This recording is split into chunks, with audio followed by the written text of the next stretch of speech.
Lucy Schiller, and I'm one of the people who helped to organize this. Before I begin, I'd like to thank all of you for making this a priority and joining us. This is incredible and very touching. At 2:45, during 6th period 2 weeks ago, a fire alarm went off. In my classroom, you could hear a pin drop between the sirens.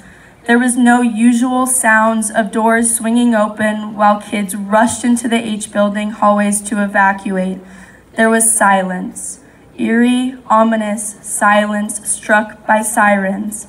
A sound that is designed to alarm us of danger felt to many students like a call to danger itself.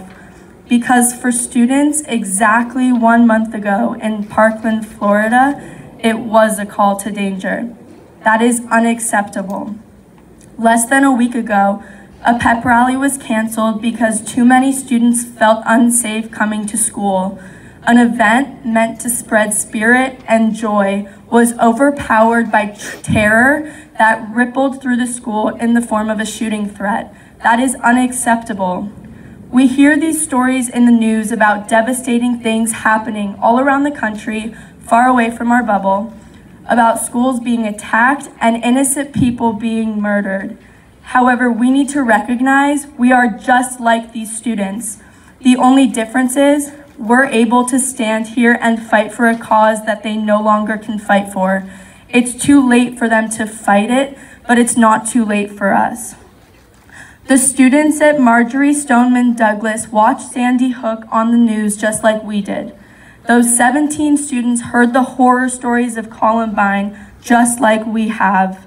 And yet little did they know, they would go to school one day as students, and instead of making it home, they joined those schools in being the face of a national tragedy. The reality is, we have enough faces representing this tragedy. It's time that we replace future news stories of school hallways turned crime scenes with stories of tangible steps being taken to make our schools safer. It's time to hear the stories about students demanding a wave of change. This is not one side versus another. It's not a partisan issue, a class issue, a race issue, or anything else. We are fighting for a safer world and a safer place to learn, which applies to every single student at this school, regardless of what they believe. We as individuals have the responsibility and right to educate ourselves, take a stand, and take action. If there's one message you leave with, I hope it's that whatever you believe is the solution to school safety, take a stand and fight for that solution, because waiting around isn't working. We are the next generation of voters. We are the next generation of change makers, and we are the generation that is going to make it clear that never again will a student leave school without their life. Consider today to be the spark that ignites the larger flame. Starting as soon as tomorrow, there will be people on campus to register student to vote if you're 18 or pre-register to vote if you're 16. A citywide march is on March 24th, and workshops regarding many different layers of this issue will be taking place on campus over the next couple of months.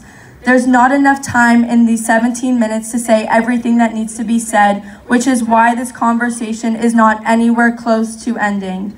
Right now, there are millions of students gathered like we are here starting this same conversation. We stand with those students around the country, and we stand in solidarity with Parkland and Sandy Hook and UCSB and Columbine, because if we can't save one of those victims' lives, maybe we can save ours. Educate yourself on the issues. Have conversations with people who might not agree with you. Advocate to your officials just like you are right now by writing a letter. Make your voices heard. The time is now, and the world is ours to change. Thank you.